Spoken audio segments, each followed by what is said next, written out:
लोगों ने याद करिए, उत्तर प्रदेश का कोई ऐसा अपराधी नहीं, कोई ऐसा माफिया नहीं जो समाजवादी पार्टी का शागिर्द न हो। याद करिए, प्रयागराज का अतीक अहमद राव, गाजीपुर का मुख्तार अंसारी राव हो, अंबेडकर नगर का खान मुबारक राव हो, ये सभी के सभी समाजवादी पार्टी के प्रोडक्शन हाउस की ही उपस्थिति, बिजनेस पार्टनर थे। लोग एक साथ अपराध के लिए बिजनेस करते थे। ये समाजवादी पार्टी व समाजवादी पार्टी नहीं जिसके नाम पे भ्रम में डालते हैं। बहन और भाइयों, जिंदाबाद जिंदाबाद। समाजवादी आंदोलन देश की आजादी के बाद देश के अंदर प्रारंभ हुआ था, मूल्यों के लिए, आदर्शों के लिए। जयप्रकाश नारायण, डॉक्टर राम मनोहर लोहिया, आचार्य नरेंद्र देव, चंद्रशेखर जी, जनेश्वर मिश्रा जी, मोहन सिंह जी जैसे स्वनाम धन्य सोशलिस्ट और समाजवादी इस आंदोलन के साथ जुड़े थे, जिन्होंने लोकतंत्र के लिए काम किया, राजनीति की शुचिता के लिए आजीवन लड़ते रहे। ये आज की समाजवादी पार्टी तो माफिया और अपराधियों का जमावड़ा भर रह गया है, और इसीलिए तो प्रदेश के अंदर एक नारा निकल पड़ा है, देख सपाई बिटिया घबराई। देख सपाई बिटिया घबराई। यही तो अयोध्या में हुआ, यही कन्नौज में हुआ, यही लखनऊ में हुआ, यही हरदोई में इन लोगों ने किया। अब आप बताओ, क्या इसमें कार्रवाई नहीं करनी चाहिए थी क्या? आप मुझे बताओ, इनको बुरा लगता है, कहते हैं साहब कार्रवाई क्यों कर दी? हमने कभी इन अपराधियों को और इन माफियाओं के खिलाफ कार्रवाई नहीं करेंगे तो क्या करेंगे? बहन और भाइयों, ये वही माफिया और अपराधी हैं जो एक और 2006 में 2 विधायकों की निर्मम हत्या हुई थी।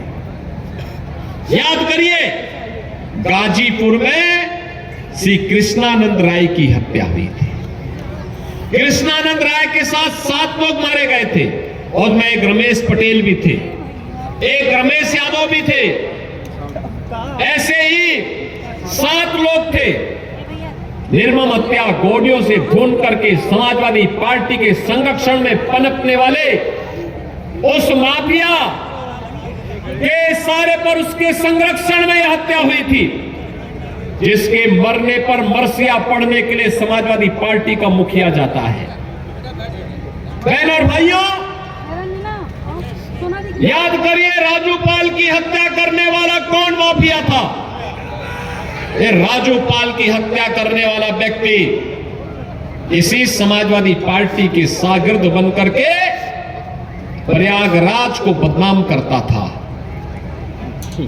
आप याद करिए, ये समाजवादी पार्टी, इसीलिए मैं कहता हूं, समाजवादी पार्टी का मतलब आज के दिन पर, समाजवादी पार्टी का मतलब प्रोडक्शन हाउस है। ये माफिया और अपराधियों का, हर दुर्दांत माफिया और अपराधी यहां से पैदा होते हैं, यहां से आगे बढ़ते हैं, पनपते हैं, और इनको अच्छे अच्छे ट्रेनर वहां पर इन लोगों ने पैदा करवाए हैं, रखे हैं।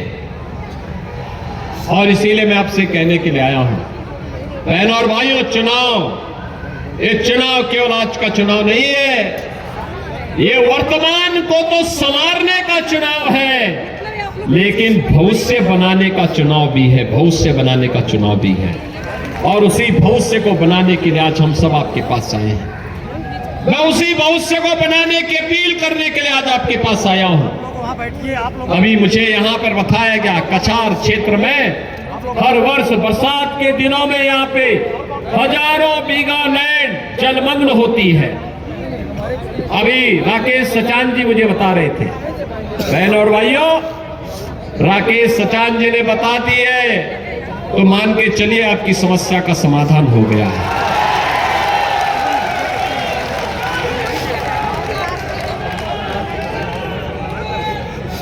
हम लोगों का ये मानना है, मोदी जी के नेतृत्व में हमने तो एक बात माना है कि सरकार का मतलब समाधान होता है, सरकार का मतलब समस्या नहीं होती। और सरकार को डूब मरना चाहिए जो सरकार गरीब की आवाज न सुनती हो, अन्नदाता किसान की आवाज न सुनती हो, युवा की आवाज न सुनती हो। सरकार का मतलब समस्या के सामने लाचार होना नहीं, सरकार का मतलब होता है समस्या को चुनौती के रूप में स्वीकार करके उसको हमेशा के लिए उखाड़ फेंको, समाधान का रास्ता निकालो। और उसी समाधान के लिए डबल इंजन की सरकार आपकी सेवा के लिए समर्पित भाव के साथ कार्य कर रही है। बहनों और भाइयों, प्रयागराज वासियों को तो पता ही है, प्रयागराज वासियों को तो पता ही है कुंभ 2019 कैसे हुआ था। 13 और 7 में भी कुंभ हुए थे, तब की दुर्व्यवस्था, तब की अराजकता किसी से छुपी हुई नहीं थी।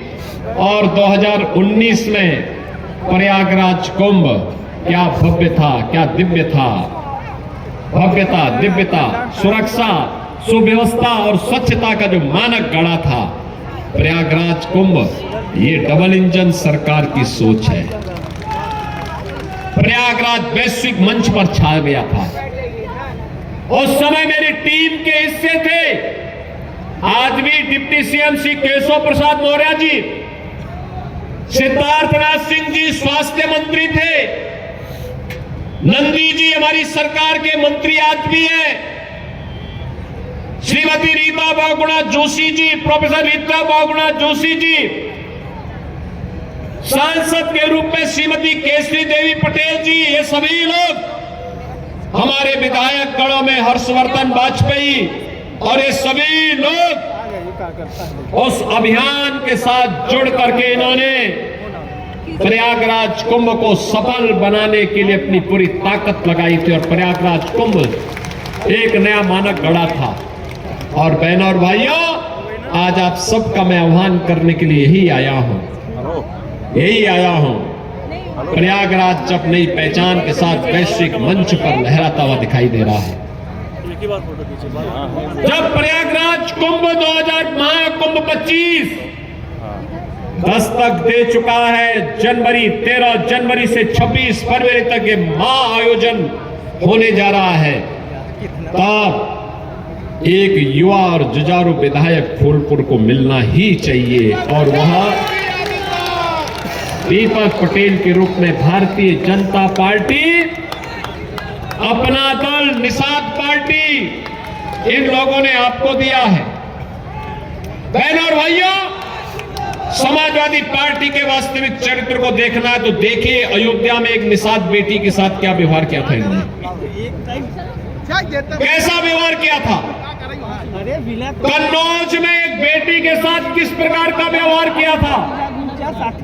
लखनऊ में एक बेटी के साथ जब भारी बरसात के कारण पूरी सड़कें जलमग्न हो गई थी, उस समय वो अपने परिवार के सदस्य के साथ बाइक से जा रही थी, इन सफाई गुंडों ने गिरा करके दुर्व्यवहार करने का प्रयास किया। और जब हमने कार्रवाई की तो ये सभी सफाई लाल पीले हो रहे थे। मैंने उनको तब कहा था, मैंने कहा लाल पीले मत होइए, याद रखना बेटी और बहन की इज्जत के साथ खिलवाड़ करोगे तो जन्नत में तो जगह नहीं मिलेगी, लेकिन जहन्नुम जरूर पहुंचाने का काम कर देंगे।